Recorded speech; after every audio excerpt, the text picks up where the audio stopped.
Hi hello friends good morning. ഇന്ന് ഞാനൊരു അടിപൊളി ചമ്മന്തിയുടെ റെസിപ്പി പരിചയപ്പെടുത്താനാണ് വന്നേക്കുന്നത്.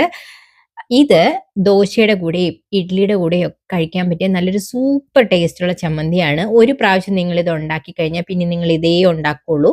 നമുക്കപ്പോൾ ഇതെങ്ങനെയാണ് ഉണ്ടാക്കുന്നതെന്ന് നോക്കാം. ഒരു പാൻ അടുപ്പത്ത് വെച്ച് ചൂടാക്കി കഴിഞ്ഞിട്ട് അതിനകത്തിലേക്ക് ഞാൻ 2 കപ്പ് കപ്പലണ്ടി അല്ലെങ്കിൽ നിലക്കടല ഇട്ട് കൊടുത്തിട്ടുണ്ട്. ഞങ്ങളുടെ നാട്ടിൽ ഇനി കപ്പലണ്ടി എന്നാ പറയണേ കേട്ടോ.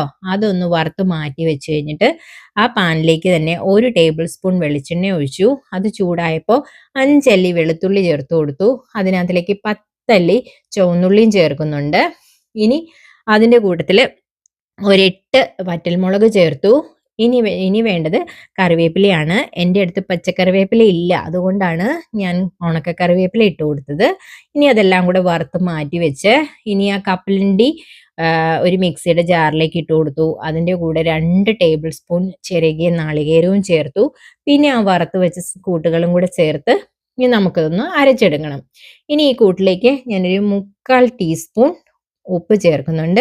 ഇനി അതിൻ്റെ കൂട്ടത്തിൽ കുറച്ച് വെള്ളവും കൂടെ ചേർത്ത് അത് ഞാൻ നല്ല മഷി പോലെ അരച്ചുകൊണ്ട് വന്നിട്ടുണ്ട്.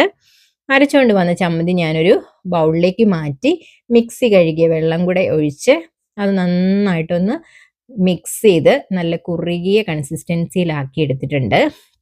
ഇനി അതിനകത്തിലേക്ക് കടുക് വറുത്തിടണം. അതിനായിട്ട് ഒരു പാൻ അടുപ്പിൽ വെച്ച് 2 ടേബിൾ സ്പൂൺ വെളിച്ചെണ്ണ ഒഴിച്ചു കൊടുത്തിട്ടുണ്ട്. വെളിച്ചെണ്ണ ചൂടായി കഴിഞ്ഞപ്പോൾ അതിനകത്തിലേക്ക് 1 ടീസ്പൂൺ കടുകിട്ടു. പിന്നെ വേണ്ടത് 1 ടേബിൾ സ്പൂൺ പൊട്ടുകടലയാണ്. പൊട്ടുകടല നിങ്ങളുടെ കയ്യിലില്ലെങ്കിൽ ഉഴുന്നുപരിപ്പ് ചേർത്താലും മതി. ഇനി 2 വറ്റൽമുളക് ചേർത്ത് കൊടുക്കണം ഇതിനകത്തിലേക്ക്. ഇനി വേണ്ടത് കറിവേപ്പിലയാണ്. അപ്പോൾ വീണ്ടും കുറച്ച് ഉണക്ക കറിവേപ്പില ചേർക്കുന്നു. ഇതെല്ലാം കൂടെ വറുത്ത് ഇനി ആ ചമ്മന്തിയിലേക്ക് മിക്സ് ചെയ്യുക. ചമ്മന്തി അല്ലാതെ ചൂടാക്കേണ്ട ആവശ്യമേ ഇല്ല. ഈ വറവൽ അതിനകത്തിലേക്ക് ഇട്ട് ഒന്ന് മിക്സ് ചെയ്താൽ മാത്രം മതി.